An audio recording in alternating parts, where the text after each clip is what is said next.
Yes.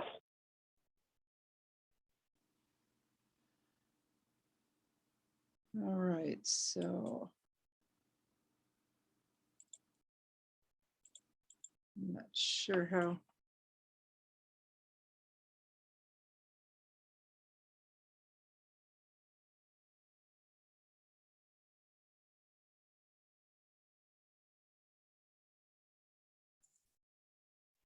Welcome, everybody. We'll be getting started in a couple minutes here.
Well, it looks like we're a couple minutes in, so we'll kick it off here.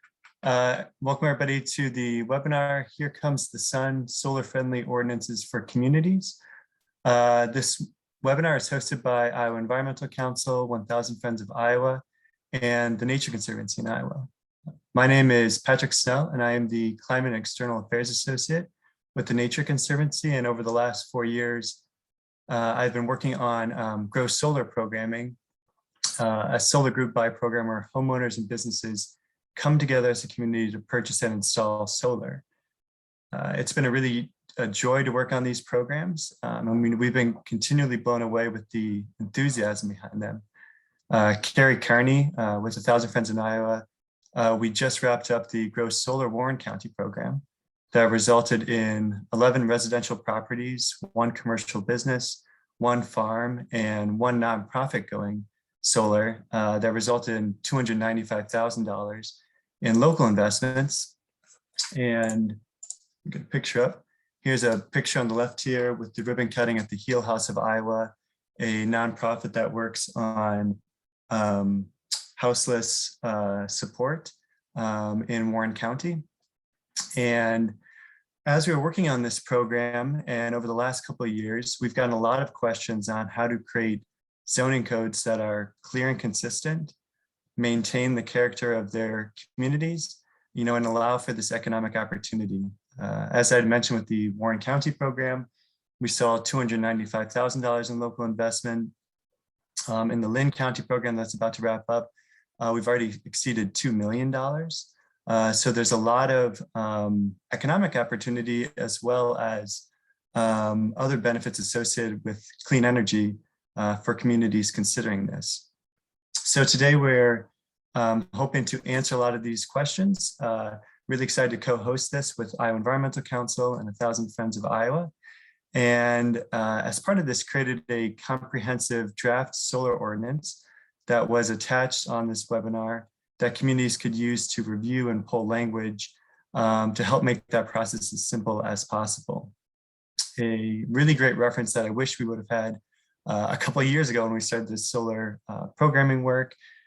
We didn't really know the support that was needed, but permitting and zoning kept coming up as a major support piece. So we hope you'll take a look at that reference, but also know that one size doesn't fit all, and that's kind of why we're hosting the webinar today. So we'll be providing that resource as well as talking through some other resources that are available with a great list of speakers.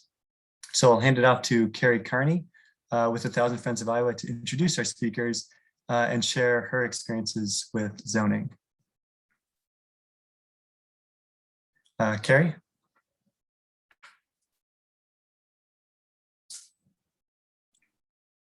There we go. Sorry about that. My computer was not letting me unmute. So thank you, Patrick. I'm Carrie Kearney with 1000 Friends of Iowa. We are an organization focused on responsible land use, sustainable development, and the intersection of climate change with that. And through that work, we do pay attention to zoning codes and how they help or hinder sustainability and climate efforts. A couple of years ago, the city of Des Moines was in the process of redrafting their zoning code. And one of the things that happened with that draft is that not only was it very restrictive for ground mounted solar, but it also had height and angle regulations for roof mounted solar that essentially would have prevented almost all roof mounted solar systems from happening as well. We knew that that was not the intention that the city of Des Moines had wanted, and they worked hard based on a lot of input from the various organizations that are here. They worked hard to change it to make solar more accessible. But really, the language in the zoning codes really matters on whether or not we want, to help or hinder solar. So streamlining the zoning codes and having smart permitting process really can work to address residential concerns if there are any, streamline the process, and really support that economic development that solar installation brings in. So we're excited to have all of you here, and we have a lineup of really great speakers. So our speakers today are Emma Pearson, who is the program associate with the Great Plains Institute. Emma focuses on community programming and will be available to answer questions on Great Plains Institute and SolSmart program. She'll also be presenting with Brian Ross. He is the vice president at the Great Plains Institute. Brian currently directs GPI's technical assistance for the National SolSmart certification program for local governments, and we'll talk about assistance available to cities and counties. We also have with us Joel Zook. Joel's an energy planner for Winneshiek Energy District. Joel's worked with a number of communities in Northeast Iowa around drafting zoning codes for solar. He's also sits on the Planning and Zoning Commission in Decorah. So he'll talk about this work and key aspects that communities need to consider to ensure the zoning code works for your community, no matter what size your community is. And we'll finish up with Jennifer Kausert. She is the city administrator and city clerk for the city of Elkader.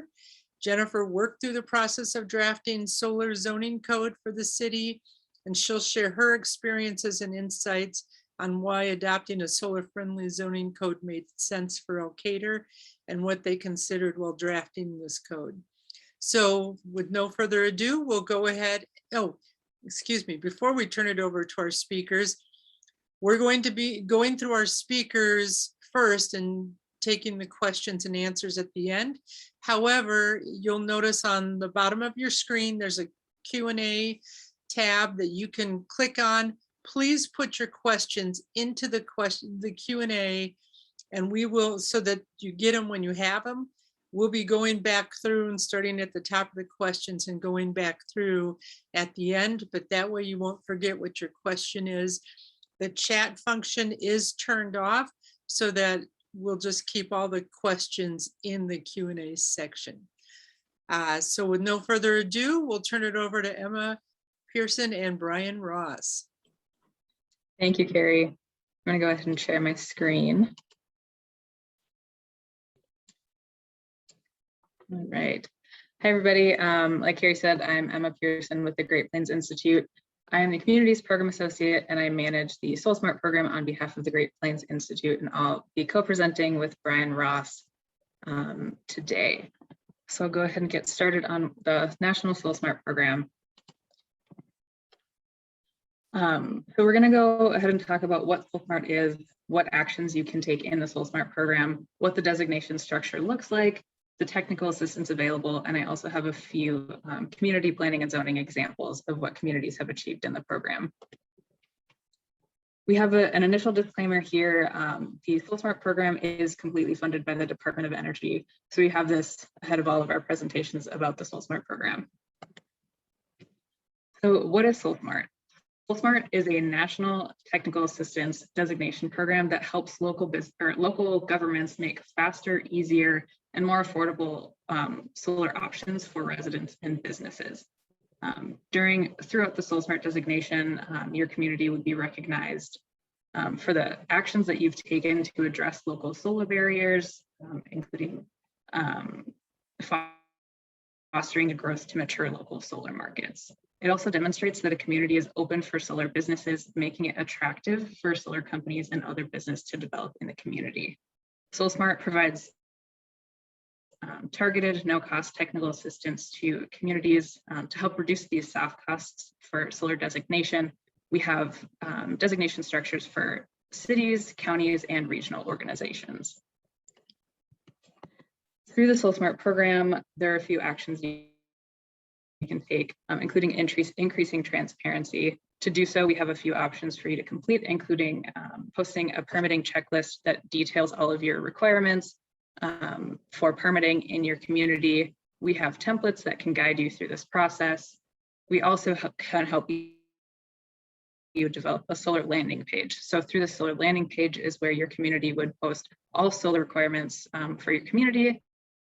It's also where you can post funding opportunities that are available for local businesses and residents to have funding and different solar items through your utilities in the area.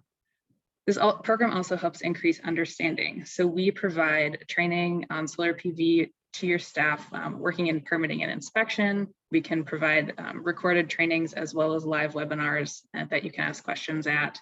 And we also have trainings for your planning and zoning staff on best practices for solar PV. This program also helps reduce barriers. It decreases the permit turnaround time. And we have resources to help codify that solar PV is a by right accessory use in your zoning ordinance. And we provide technical assistance through this, and I'll kind of walk through that process. The designation structure for this program has 3 levels of designation. We have bronze, silver, and gold levels of designation. Each level has unique prerequisites and point structures, and we tailor this program to your community. We have a total of 75 credits that you can use to achieve these levels of designation, and we work with your community to talk through what your goals are to really tailor the work plan to what you have achieved and what you can achieve in the future.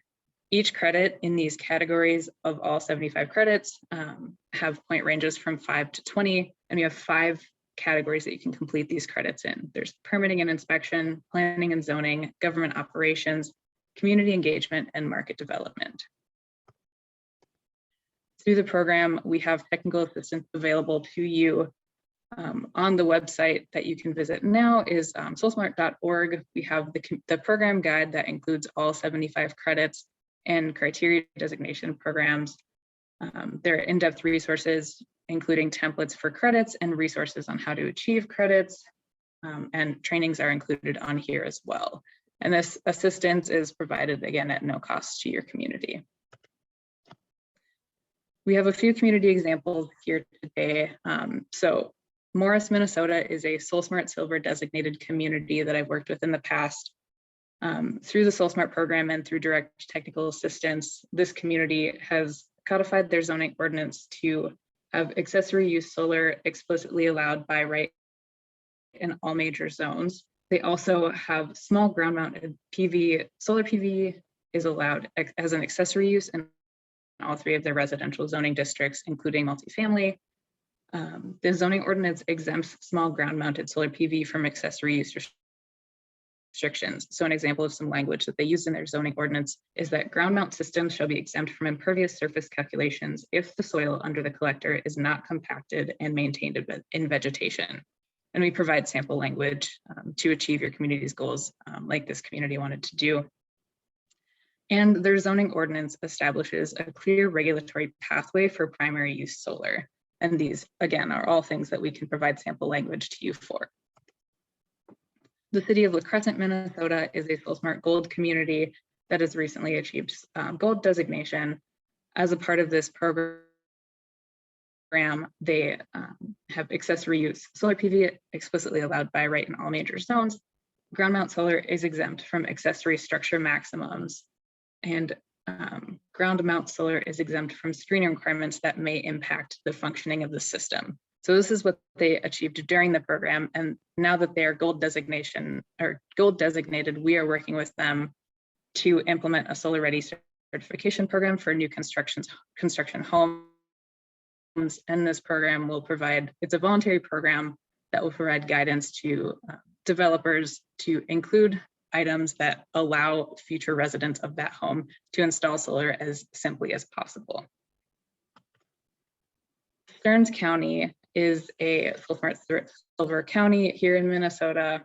Through this program, they adopted the first solar farm ordinance in the Midwest for agricultural districts. They enabled by right accessory use solar development in all districts. They modified the solar farm ordinance to capture local co-benefits from solar development and ensure environmentally friendly design. This includes habitat-friendly ground cover under the solar panels, water quality protections, and establishing management partnership for these sites with the owner for the life of the project. They've also established a stakeholder process to craft solutions to community concerns about expanding solar development in the industry. And after these changes have been made, Stearns County has seen dozens of community scale solar projects. These typically are less than 20 acres in size, and they have one utility scale project totaling over 100 megawatts. And the last community example I have for you is actually a community that I'm working with actively right now. So the city of Coon Rapids is pursuing designation at this time, and I wanted to walk through what the process looks like for this technical assistance. So when we start working with you, we provide a zoning review of your existing ordinance. Through this time, we look at the language that you use in your ordinance, and we provide best practices, sample language, and we can also walk through presenting this information to your planning and zoning commissions to address any concerns that your commissions have with the best practices that we recommend, or any concerns they have with your existing ordinance. Once we complete this process, we work with you to develop a draft ordinance based on this language, and we go through a few iterations of comments. So we've gone through 2 iterations of comments with the city of Coon Rapids, and we've had discussions on those best practices, and now the language will be going to council to adopt this ordinance in October. So this is just an example of how we provide that technical assistance, and I will be passing this along to Brian Ross now. All right, thanks, Emma. And I'm going to talk a little bit more generally about why Iowa specifically needs to kind of think about proactively taking advantage of some of these programs and addressing solar in their development regulations. I do want to note that we kind of focused on the case studies on some of the Minnesota work we've been doing, because Joel Zulk will be talking later about the SolSmart specific work that was done in Iowa that we worked in collaboration with the Winneshiek Energy District on. There are 13 communities in Iowa that have been certified as SolSmart Ready, 3 gold certifications, and then a number of bronze and silver certifications. So kind of one of the things that I wanted to make sure that people understand is that solar as a energy resource is something that has become economically viable at a wide scale in the last probably 4 or 5 years. It's kind of been a transformation of the industry, the technology, and the development ability. Looking at the utility scale kind of solar resources, you can see this map here that was calculated by the National Renewable Energy Lab. Every single county across the state has an economically viable solar reserve. And one of the things that we try to get communities to help understand is that they need to start thinking about solar energy resources the same way they would as if they had oil resources or gas, kind of the oil reserves or gas reserves. You have a solar energy reserve, you can calculate it and quantify it in the same way that you would these other kinds of resources. It has economic viability, And if you can think what people would want to do in your county if they owned oil reserves on their land, they would probably want to develop it, or at least some of them would. And you're going to face that as well for solar resources. It's an economically valuable resource, just like any other resource. I'll go ahead, next slide. We've also done some calculations about kind of what are the land use ramifications of solar energy.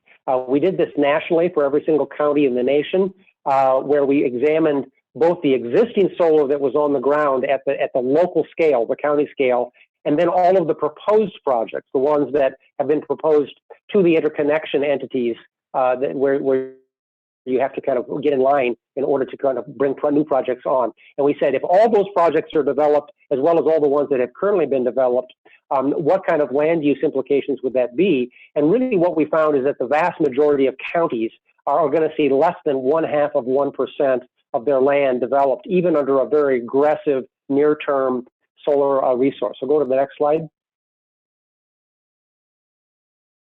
We kind of looked at that specifically for Iowa here. I kind of blew up that map so you could see it a little bit closer. Iowa currently has about 2,400 megawatts of proposed solar projects for which land has already been acquired or leased. Control has been made. They've made application and paid fees for interconnection. And that 2,400 megawatts is 6 times the total amount of solar that was installed in all of Iowa history as you measure it through 2020. A couple of those projects that have in the early 2021 have actually been completed, so your total is probably higher than that now. But it kind of gives you a scale of what the market is looking for in Iowa and nationally, that this is a market-driven activity, development activity, just like any other kind of development activity. There's people who want to buy this. There's currently more buyers seeking solar energy than there are suppliers. And so there's going to be a lot of pressure on communities that have a solar resource, which is pretty much everyone. So, again, even in Iowa, you can see that the majority of counties are looking at probably less than 0.5% of solar, even under an aggressive solar development. So at the local scale, it's not a question of using up too much land, although there are some issues to address in land use planning that we think are very legitimate. Go to the next slide. We do have some specific Iowa-specific resources and guidance documents, some of which have come about fairly recently. I put a list here of the ones that I knew about off the top of my head. Great Plains Institute, our nonprofit organization that works regionally on this and with the SolSmart program, has developed a couple of. We have a model ordinance that we developed a year ago, or updated a year ago. We originally developed it 5 years ago. We have a renewable siting guide directed at counties for both wind and solar energy. And then there is a separate solar siting guide that was developed by the Center for Rural Affairs and Iowa Environmental Council, and then recently a renewable energy systems ordinance that TNC and IEC put together and that is available for you to use. So there's a lot of resources that have been tailored to the state of Iowa that you can refer to. They all have kind of strengths and they're really good resources. Go to the next slide. Just some kind of zoning best practices, and I'm going to focus on the large-scale solar element of this, because that seems to be where the primary controversies lie in terms of land use. We do have developed as part of the SolSmart program this kind of table of zoning best practices for large-scale solar. These are the kinds of things that we expect that communities who are following best practices would include in their zoning ordinances. Not every single one of these things needs to go in, but it is the best practice. Different communities will have different levels of complexity in their ordinance. And some of the things that are really important is you need to specifically enable development for large-scale solar, because it is a principal use. If you don't say that it's an allowed use for counties that have zoning, and not every county does, you need to specifically enable it. You need to recognize that not all solar is the same. There are different scales, and you need to account for that in your ordinance. And you need to do things like capturing, think about the co-benefits, which I'll talk about in a little bit, of solar development to make sure that the community is benefiting from large-scale solar development that is selling on the wholesale market. So go to the next slide.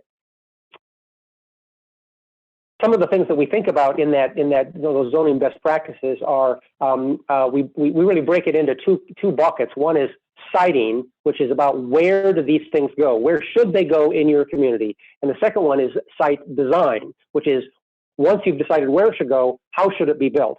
The siting elements, we recommend that you look at two different scales of solar, one what we call community scale and one that is large scale. Typically, community scale is something that can be done by a single landowner. It's going to be probably less than 20 acres in size. It can be integrated into the landscape, and you need to think about when you want to prioritize where these things would be allowed under your land use code, kind of where are the co-benefit locations and what kind of districts make the most sense for it to go in. Then we have large-scale solar, which is what we are seeing in Iowa now are projects that are actually going into the hundreds and even thousands of acres in size. Although anything over 20 acres is probably going to have the same kind of considerations. They typically need multiple landowners in order to have the project move ahead. It's a little bit more difficult to integrate it into the community at a scale, but you can still mitigate for a lot of potential impacts on that in your code. Typically going to be a conditional use permit rather than allowed as of right. And you need to think about, in terms of where you're siting it, where there is supporting infrastructure. Just like you wouldn't do a housing development if there was no roads nearby, you're not going to do a solar development if there's not an interconnection point on the transmission system. So you need to attend to that, and that's something that land use planners typically don't look at, and it's something that you need to start paying attention to in your community. And next slide. The other element that I mentioned is site design. And this is kind of once you decide where to build it, how do you build it? And it covers things like setbacks, screening, what kind of ground cover, what kind of fencing are you using? And really it's about design elements that need to be considered in order to meet your community's priorities. As you've already articulated them, hopefully, in a comprehensive plan or some similar document, to minimize nuisances and to the maximum extent possible, integrate the solar with other kinds of land uses. Okay, go to the next slide. One of those things that comes up frequently is screening, and what kind of best practices there are about screening of solar farms or solar gardens. Really, you use your the best practices are to use your existing screening standards as your benchmark. If you're in a community that doesn't have screening standards, then you probably have less of a justification to require solar to be screened. Because if you're not asking for screening requirements for other kinds of land uses, why would you ask for it for solar when the visual impacts are probably no greater for solar, or probably even less than for some other kinds of land uses? You need to consider the screening circumstances, and including things like what is the relationship between the setback you're requiring and the screening. And you want to avoid arbitrary standards where you're applying a standard that is unique to solar without really a rational justification for it, because that is something that is starting to be challenged in the courts. And there are some courts that have started to take a view about the arbitrariness of some of these standards as it relates to specific land uses like solar. Okay, go to the next slide. Ground cover is a critical one because in a solar farm, there is a lot of ground cover, and the decisions that you make have a big impact on community benefits. The kind of ground covers that you're asking for have a visual impact. They can mitigate for some of those visual impacts. There are substantial water quality ramifications of what kind of ground cover you're choosing or the developer is choosing on the site. There's implications for soil health. There are some ground covers that actually build soil health, so the site can be returned to agriculture at some point in the future. There are habitat considerations, especially if you're going to be locating the site near other forms of protected grounds or habitat. And things like carbon sequestration. If you want to actually make sure that that the solar is not only providing carbon-free electricity, but also sequestering carbon in the soil, that's something that you can consider as well. Next slide. Some of the kind of considerations that we've written into the GPI model ordinance are how to address this in actual ordinance language. And here's some example language for ground cover and buffer areas, and I won't go through this in any detail. And some of this has also been reflected in the other references that I talked about earlier the TNC ordinance and the Center for World Affairs guidance both incorporate these same kinds of things. Okay, hit the next arrow. Because we do also include some guidance in our model ordinance about kind of how these things affect other considerations. And here's a description in the ordinance about how ground cover affects stormwater and water quality issues. Okay, next slide. And similarly, we have agricultural protection, which has become a big point of contention in a lot of large-scale solar. There are ways to mitigate for agricultural impacts. The overall land being consumed by solar relative to the kind of prime farmland resource in Iowa is a tiny fraction. However, that doesn't mean that there aren't going to be concerns at the local scale for kind of protection of soils and prime farmland as a natural resource. And we actually offer some examples of how you can mitigate for some of those impacts to farmland, such as actually co-location of agricultural uses on the project site with the solar, which has been done successfully for a number of different kinds of systems. Not corn and soybeans, but things like grazing has been done successfully. Making sure that there's a opportunity to return the site to agriculture at the end of the installation when there is, after the soils have been kind of restored to the ground cover, or placing agricultural conservation easements as a condition or a mitigating impact on surrounding land, for instance. Or locating the project in places where you might want to take agricultural protection, agricultural production out of production, such as a wellhead recharge area. Okay, hit the next arrow, because we have also some kind of description and guidance in our ordinance about what that means and how you apply these standards at the local level. Okay, next slide. So that's kind of the summary of what we do. And kind of the best practices, if you will, for solar zoning. And I will, obviously, Emma is our SolSmart manager, and we're looking to bring as many communities as we can in Iowa into the SolSmart program, so we're happy to talk to you more. Okay, thank you. Thank you so much, Brian and Emma. We appreciate that. Now we are going to turn it over to Joel Zook, who's going to talk a little bit about his experience with helping communities with zoning for solar with a focus on residential and commercial scale. Great. Thanks, Carrie, for having me here. Yeah, we mentioned at the beginning here, I'm the energy planner for the Winneshiek Energy District, so I help a lot of homeowners and businesses and farms with energy efficiency and renewable energy. And just relevant to today's conversation, I'm also a member of the Decorah's Planning and Zoning Commission. So we worked with Great Plains, coming up on, I don't know what time it's been. Time flies, I guess. But we worked with several communities in Northeast Iowa, and 6 of them, 5 cities and 1 county, were able to achieve SolSmart designation, all of them bronze. So just talking a little bit today about what we did in Decorah specifically, and that was a very similar story to the other communities that we worked with as well. And you'll hear more from Elkader, from Jennifer. So in Decorah, there was already an allowance from the late 70s, I think, early 80s, for solar by rights as an accessory structure in the ag and the residential zoning districts. So solar was allowed in the rear yard and on roofs, and subject to the same setbacks as other accessory structures. So as part of the SolSmart process, Decorah updated the code to allow solar in all zoning districts. And that was actually a fairly easy process, because we took and we updated the language from the previous section of code, but basically we copy and pasted that from the residential zoning districts to meet criteria for all of the zoning districts, so that solar was explicitly allowed as an accessory structure. So Emma talked a little bit about this too, but allowing solar by rights is a simple thing that cities can do to reduce burden.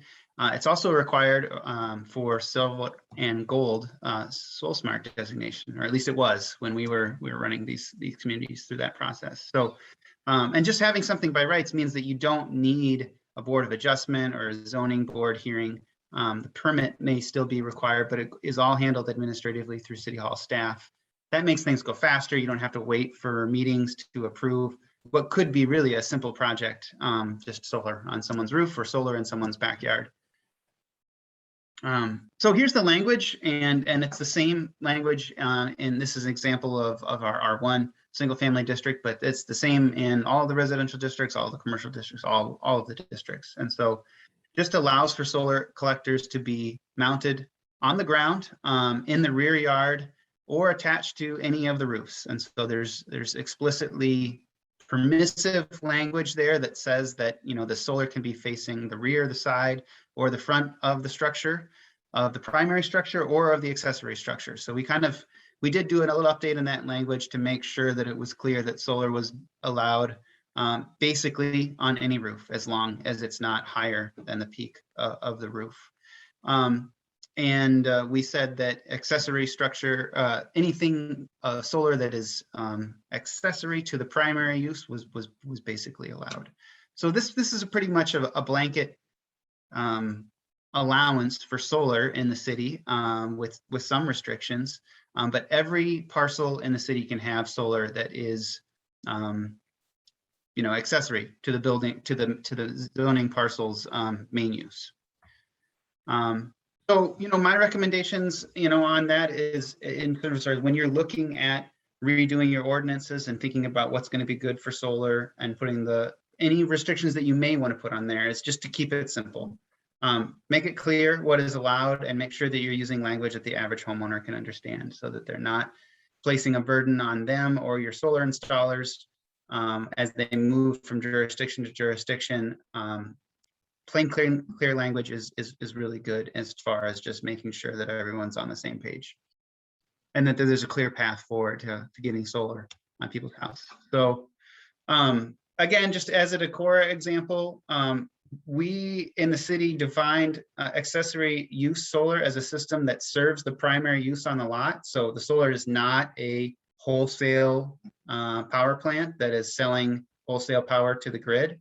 And I'll just note that this is a very wide definition, right? So anything that is an accessory solar use by this definition, it could be anything from a very small roof-mounted solar for a home, but it also includes a quite large solar field that is serving an institution like a college or a hospital. Luther College has put in a lot of solar, almost a megawatt, and that does go back to feed their main campus meter. So that is allowed as accessory use solar, since it is incidental to their main use of a big institution.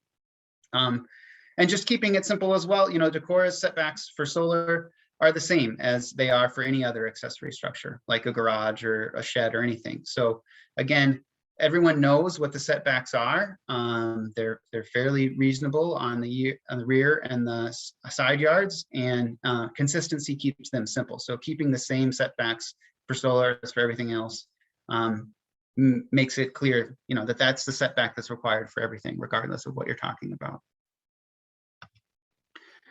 And I have another note here is just, when you're writing your zoning ordinances, don't double regulate. So the National Electric Code, the NEC, is required, of course, for solar installations. And it's very likely that your permitting process is going to require that, and your utility will require an electrical inspection sign-off.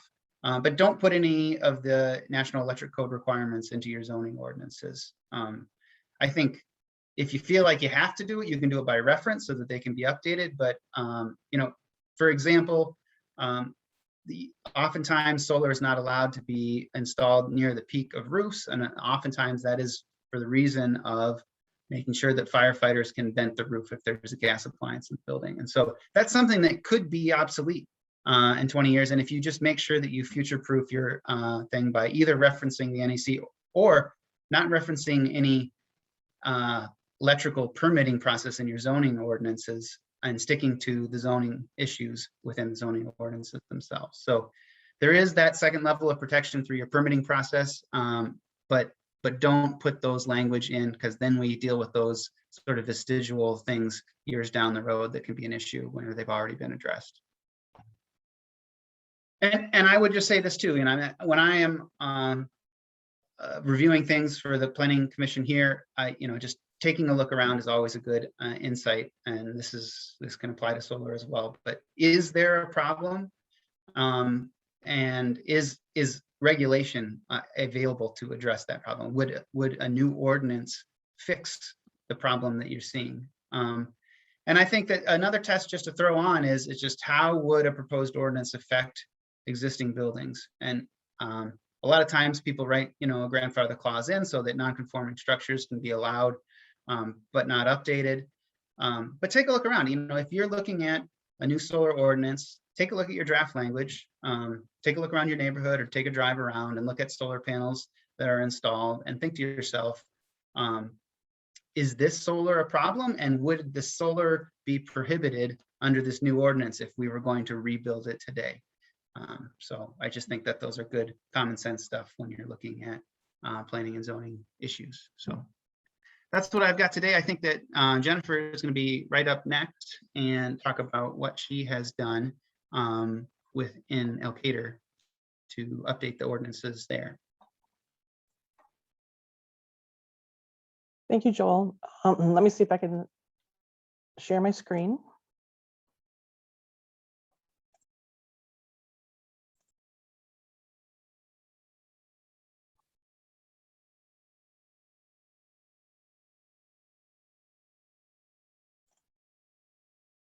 Okay, my screen went away.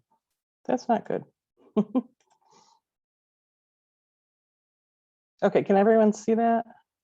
Joel, does that look okay? Yeah, we can see it. Okay, I'm not sure why it went away, but we'll figure it out.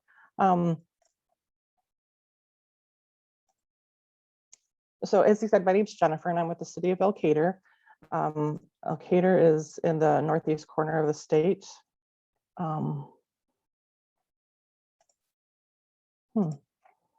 We practiced this stuff and everything, didn't we? Elkader is located in the northeast corner of the state and just below where Joel was working in Winneshiek County. I stuck this slide in because our community looked a little bit different over the weekend. We had some extra water, but the river's gone down and everything's back to normal. This is what we normally look like. We had some very vague references in our zoning code to solar before we started this project. And we only had it in, I think, 2 zoning classifications. I mentioned that we are known for our historic character of our community and natural beauty. And so that was something we definitely took into consideration when we were looking at updating the zoning code for solar. Prior to making those updates, we had a couple of people do some projects. And so also looking at what they had done and trying to keep in mind if there was anything that we should have done differently or if did it create any problems. At this time, we just told them to follow the setback requirements. So this is a commercial property within a residential district. They didn't have any room for ground mounted and used roof mounted. And I think it worked well in this situation. Our downtown is a historic district and they use, on this building, they used roof mounted and from the pedestrian level, you can't even see it. And that's what we wanted. We wanted it to blend with the character of the buildings.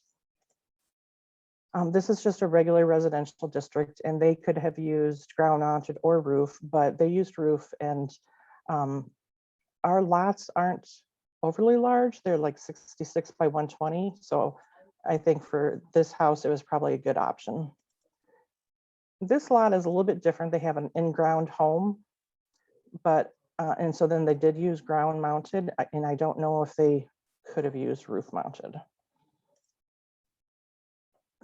We started doing this project for 2 reasons. One, because there was very little in our existing zoning code about solar, and also because we have the Clayton County Energy District, similar to what Joel was talking about in Winneshiek County.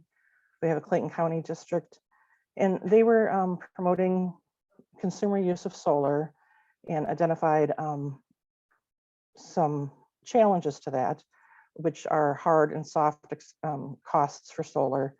The hard costs being the equipment, and the soft costs are how easy is it for someone to go through the process of putting them on? So our codes and our building permit process. So the soft costs are something they could work with us on.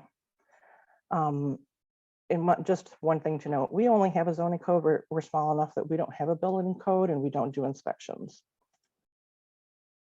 So Joel took a look at our zoning code and went through and made some suggestions. And then this other resource was very, very helpful to give us to look through and give us some language as examples. And then we kind of picked what fit in our community, what didn't fit.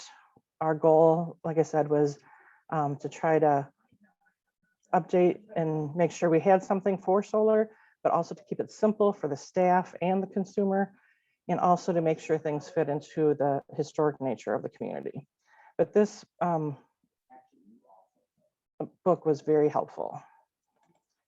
So we decided on the language that we wanted and then decided where we wanted it. And we ended up allowing it as a permitted use because in the references we did have, they were only accessory uses. So these were added as permitted uses.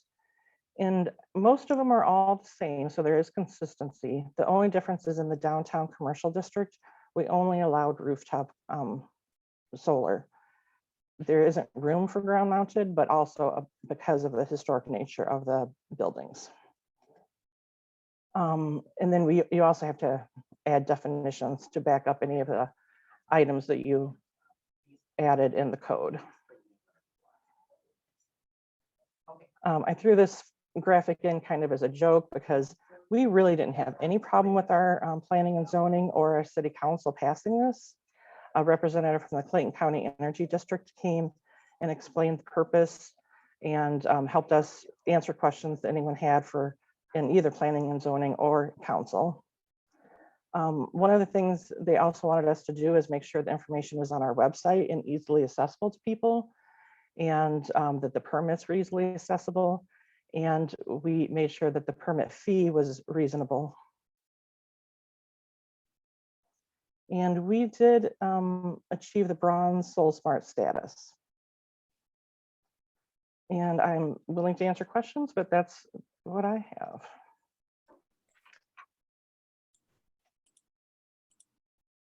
Thank you Thanks, so Jennifer. much. Yeah, I was just going to turn it over to you, Steve, so take it Yep. away. All right. So I'm Steve Geyer with the Environmental Council, and thank all of our panelists. These were informative and I'll just say information that I think will be helpful to communities as they look at encouraging solar and doing it in a straightforward and, as Joel points out, simple manner. And I'm going to encourage everyone to please submit questions into the Q&A, which is the phase we are at right now. And I will turn it over to Carrie, who is going to moderate the questions. Great, thanks, Steve. Yes, I'm Carrie Johansson, also with the Iowa Environmental Council, and we have had a few questions come in that we wanted to answer. One is just some sort of basic logistics. We will send out the slides after the presentation, and a recording of this webinar will also be available. And so we'll make sure that there's a link to that as well, so that you can have these references and the contact information for the folks, our speakers on the webinar, who will be great folks to follow up with after this.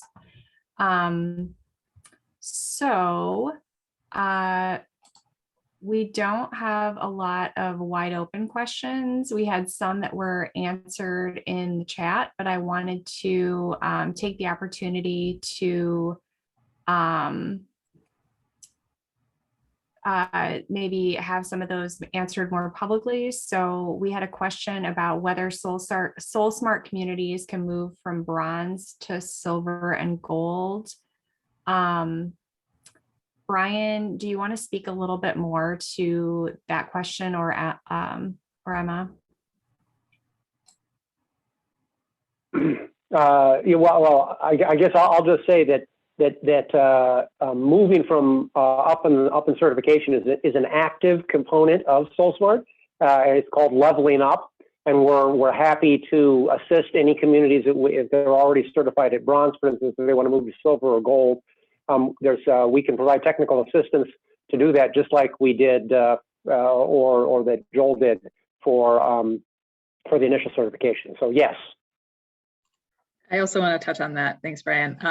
If you are a gold certified community and you want to achieve more SolSmart credits, you are welcome to do so, and we will continue to provide technical assistance. And you can achieve special awards in each category. So if you achieve 60% of the credits in a specific category, you will be issued a special award for that category, but you will still maintain your gold status. Great. Say a quick follow-up question to that. For that technical assistance, I know there is some support from GPI. Can you talk a little bit about that? If how a city would apply for that? I believe there's some no-cost assistance for communities looking for that resource. Yeah, go ahead, Emma. Yeah, absolutely. So you can reach out directly to me, and I can include my email for you, but you can reach out directly to me and we can start a one-on-one consultation process. You can also go onto the SolSmart website and submit a request for information, and we can also get in contact with you that way. And I should note, and because I don't think we said this, that the SolSmart program has been around for 5 years. DOE has basically re-upped for another 5 years of funding for the program. So it's not something that's going to go away. If you join now, it's going to be around for years, and the technical assistance will be available to you. That's great news. Thanks, Emma and Brian. And then just a quick question here on which 3 Iowa communities have a gold designation currently? The gold communities are Lynn County, Johnson County, and Cedar Rapids, I believe. Is that right, Dan? Does that ring a bell for you? I looked before the webinar, and that's what I remember. So that sounds right to me. Yeah. Yeah, thank you. So, okay, we have a few others here. And I think, let's see, Steve Geyer, can you speak to any considerations in conflicts or competing considerations between facilitating wind energy versus solar energy in Iowa? Sure, I think you're going to find very few communities that I'll just say consider wind, and part of it's the difference in the technology itself.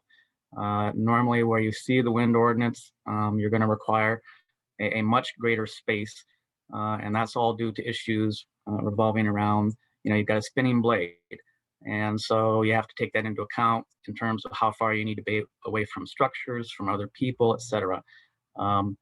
So yeah, I mean, I've seen them, but also has usually what I see in terms of wind ordinances within communities. You're going to see also I'll call it a much greater concern regarding when that facility stops operating. And usually you'll see a term that says that within 1 year of operational, not operating, they have to be removed. So although you do see them, you don't see them, but I think it's based on technology, not sort of conflicts. Yeah, and we definitely recommend, at the county level is where you're going to see, out in rural areas, you'll see more wind typically versus in cities. We really recommend that local governments take on both. It doesn't usually work that well to have one ordinance that covers both things because there are different considerations that you want to look at. But Brian mentioned, some of the guides that are out there for solar.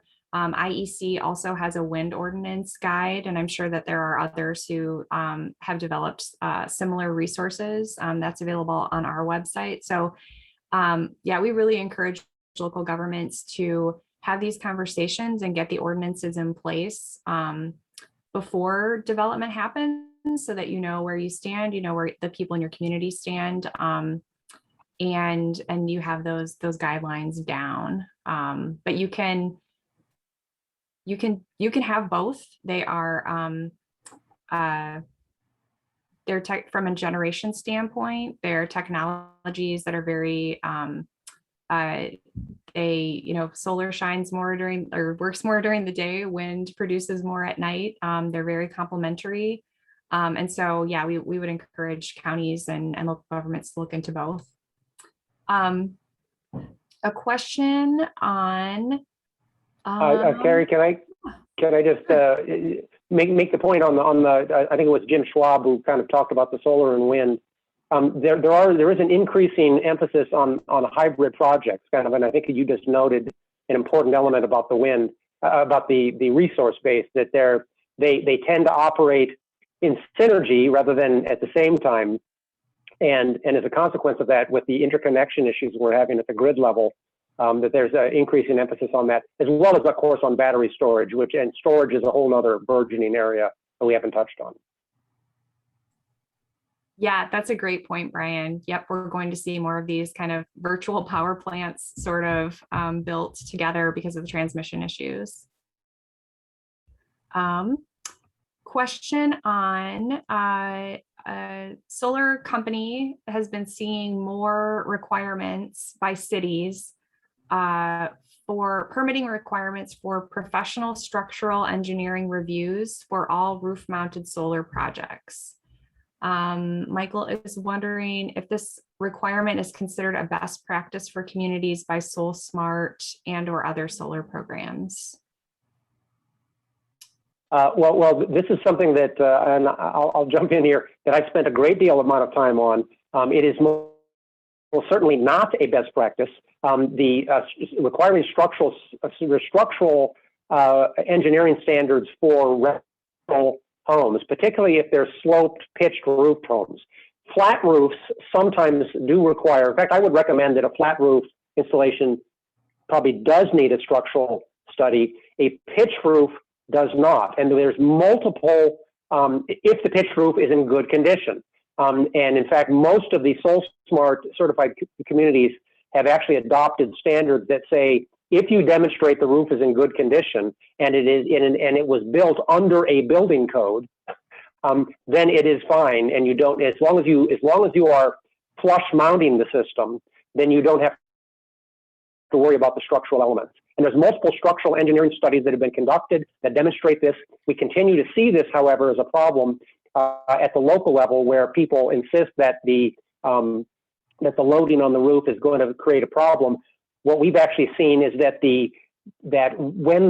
particularly on rail systems that run perpendicular to the rafters or the trusses, the roof is actually stronger after the install than it is before the install. And we have engineering that has been done to verify that.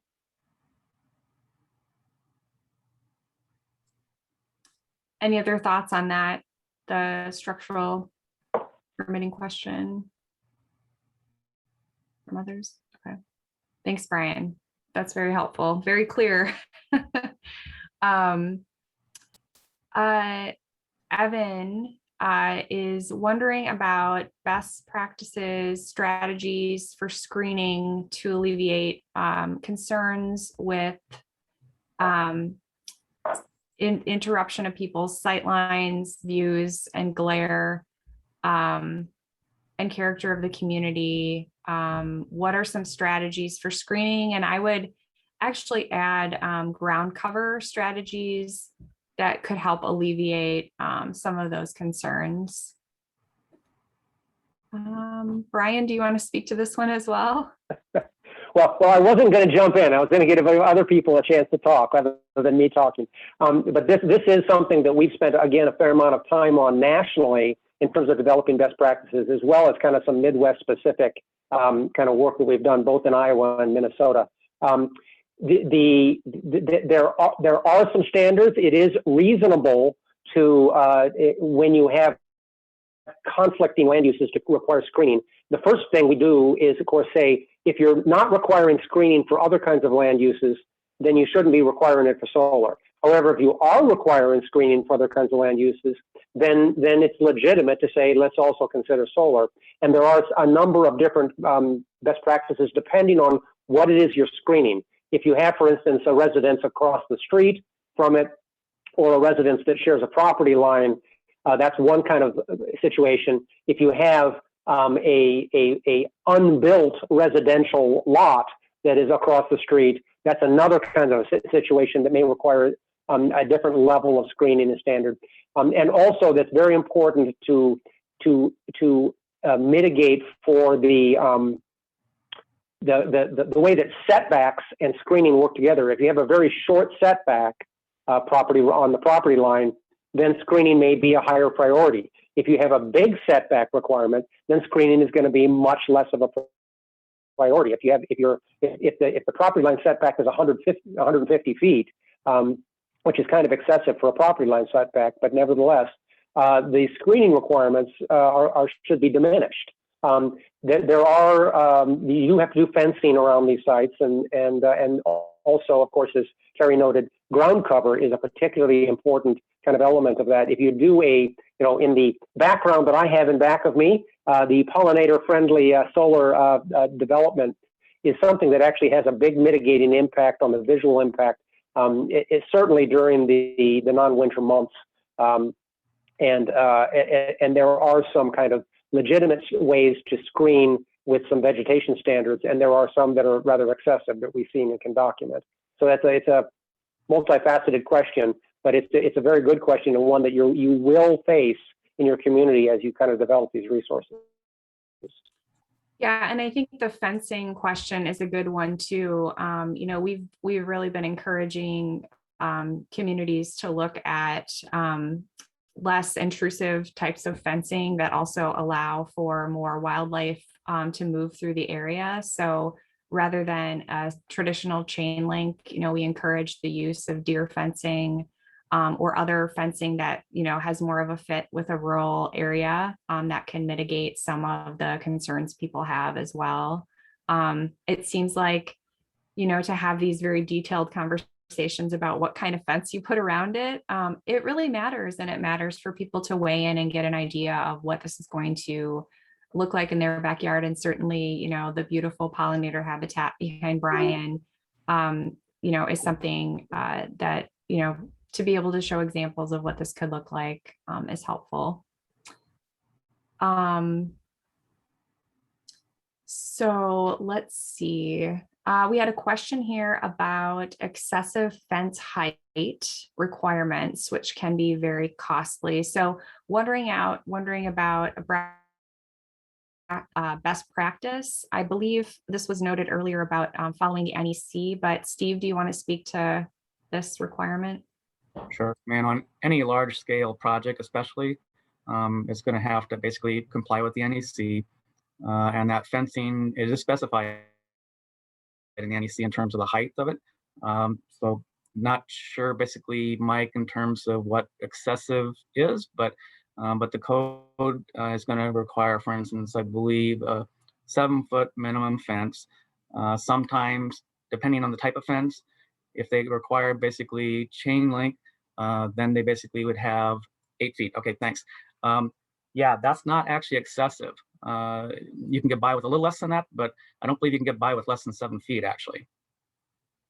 Yeah, I think if you do, which we don't recommend, a 6-foot with barbed wire at the top is considered also a compliant with NEC. Not something we recommend, though. Right.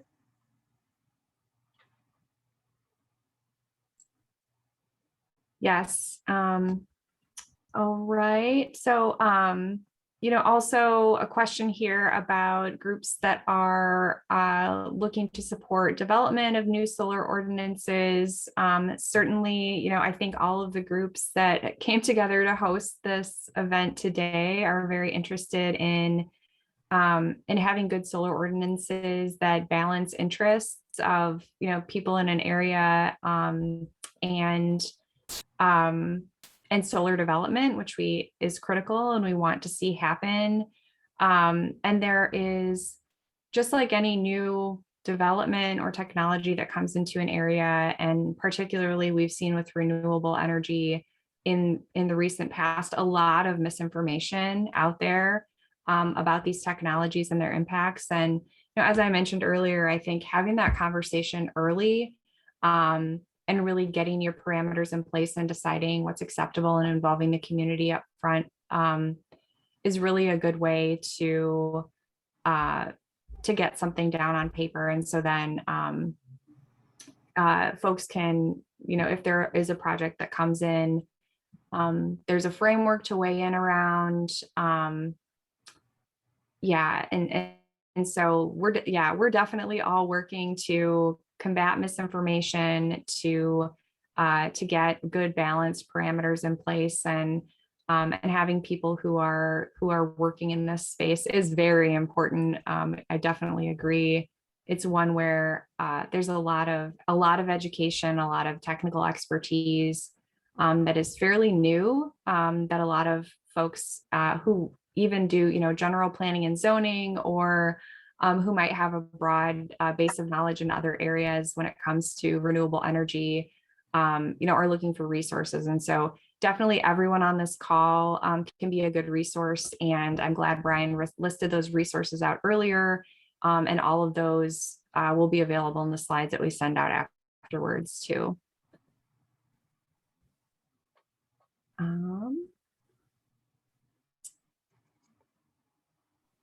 Do we have, okay, let's see. Yes, someone noted that the Johnson County solar ordinance goes into effect tomorrow. And this is the first one we've seen in Iowa that also has a battery energy storage system ordinance that goes along with it. As Brian mentioned, that's something that's fairly new, but we probably will be seeing more of. So I anticipate that IEC will probably be looking at that battery ordinance and trying to do something similar in terms of providing some guidance to make sure that it's workable.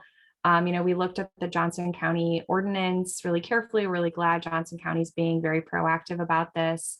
We think that putting that in place in a way that's forward-looking and looks towards future technologies that we may or may not see in the future, sizes, integration, all kinds of things that counties want to remain flexible about. So we'll be taking a closer look at the battery storage aspect of this as well. Okay, someone notes there are two separate ordinances in Johnston County. The solar is being updated. They had a solar ordinance in place, and the battery storage is new and separate. Yep, that sounds right. Okay, we have more time scheduled for Q&A if people have specific questions. I know, part of it might just need to be going through some of the references that we've provided and reaching back out, getting in touch about the SolSmart program with Great Plains or IEC with any questions about your local ordinances or zoning, or TNC and 1,000 Friends as well. We're all happy to be resources. I don't see any more questions rolling in. So I just want to thank everyone very much for the panelists for participation today, and everyone who took the time over their lunch hour to be with us. And we look forward to working with many of you in the future. Thanks, everyone. Thanks, Gary. Thanks, everyone. Thanks, guys. Thank you.